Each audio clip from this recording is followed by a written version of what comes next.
Every luxury handbag starts somewhere.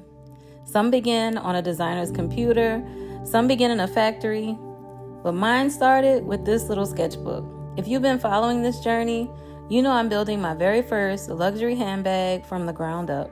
The logo is already in production, and now it's time to create the pattern. Whenever I design a bag that's a little more involved, I always start the same way. I grab my sketchbook, not because I'm an artist, because I'm definitely not. My sketches have only one job. They have to make sense to me.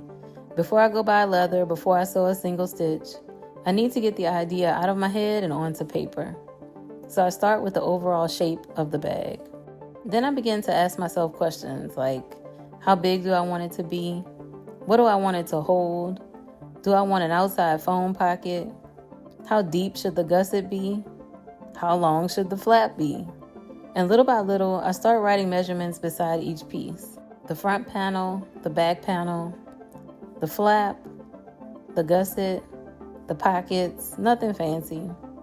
I'm simply giving shape to an idea. Sometimes I get it right the first time, but today was not one of those days.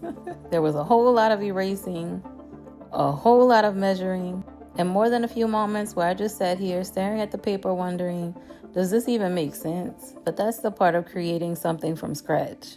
You keep adjusting until what you see on paper finally starts matching what you've been seeing in your mind. So once I'm happy with the sketch, it's time to see if the idea actually works. And now, since my daughter has graduated from college, I couldn't find any more of her manila folders. So I headed over to Hobby Lobby and I picked up a few large sheets of cardstock. You really don't need anything expensive for this part. Cardstock works, poster board works, even manila folders or copy paper can work if that's what you have. I've made many patterns with my daughter's manila folders and also on this channel tons of copy paper patterns. But the goal is to simply make something sturdy enough that you can cut out, handle, and make changes to along the way. Then I transfer every piece from my sketchbook onto the cardstock. The front panel, back panel, the flap, gusset, pockets, one piece at a time. But as I was cutting out the pieces, that's when I kind of started thinking. I was tracing the pieces onto the cardstock and I realized this bag couldn't just have a style number. It needed a name, a story, a reason for existing. And that's when I decided to call it the Rosalie. Rosalie is my mother's name. She was born in 1938. She's one of the strongest women I've ever known, and she believed in me through every season of my life. Long before there was a YouTube channel, long before there was an Etsy shop, long before I ever dreamed about creating a luxury handbag brand. She believed I could do more than I believed I could do myself. So it felt right that the first handbag in the collection would carry her name. And to honor the year she was born, only 38 Rosalie handbags will be created in this inaugural edition. Each one will be individually numbered, not because I wanted to make something hard to get, but because I wanted the very first collection to have meaning. I wanted every Rosalie to remind me where this journey began. And as I kept cutting out each pattern piece, I realized something else. A pattern isn't the handbag. It's simply the guide that helps bring the handbag to life. In a lot of ways, dreams are like that too. You don't wake up one morning with a finished result. You build it one piece at a time. One decision at a time, one day at a time, and today, this dream started looking a little less like an idea and a little more like something I could actually hold in my hands. Now, once every pattern piece is cut out, it's finally time to see if all those ideas actually work together. This is probably my favorite part of the entire process. Instead of taping everything together, I like to use sewing clips. They're easy to move around and I can make changes quickly. And they let me test the bag before I can commit to anything permanent. So I start clipping the front to the gusset, then the gusset to the back, then I fold the flap over, and for the first time, I get to see the bag standing in front of me. This is the moment where I stop looking at measurements, and I start looking at proportions. Does it feel balanced? Is the flap the right size? Does the bag have the shape I imagined? Would I actually want to carry it? Sometimes the answer is yes.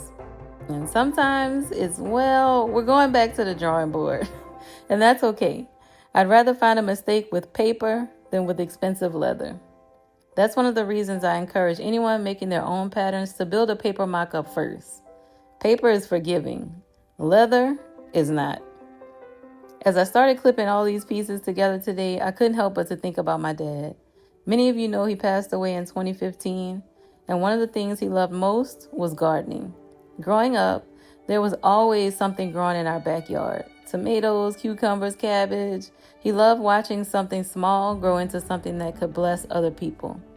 And looking at this paper bag sitting in front of me, I realized dreams grow the same way. They don't begin as finished products. They begin one piece at a time. One decision, lesson, one small step that doesn't seem very important until you look back and realize that was the beginning of everything. Today, our family continues to support Greenlight New Orleans, where there's a garden in memory of my dad.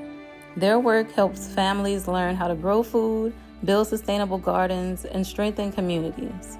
As this handbag brand grows, I want to continue supporting that mission.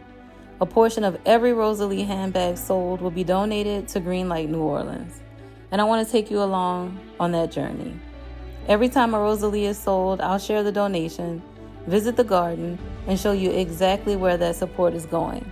Because if you choose to carry one of these handbags, I want you to know you're carrying something bigger than leather, thread, and hardware. You're carrying a story, a family, a legacy, and the Rosalie honors my mother. The mission behind this brand honors my father. And somewhere between these paper pattern pieces, this dream stopped feeling like an idea and it started feeling like a future. And looking at this paper mock-up, I know there's still a long way to go. There's no leather yet, no hardware, no stitching, no finished handbag, but every dream has a first step. And today, this was mine.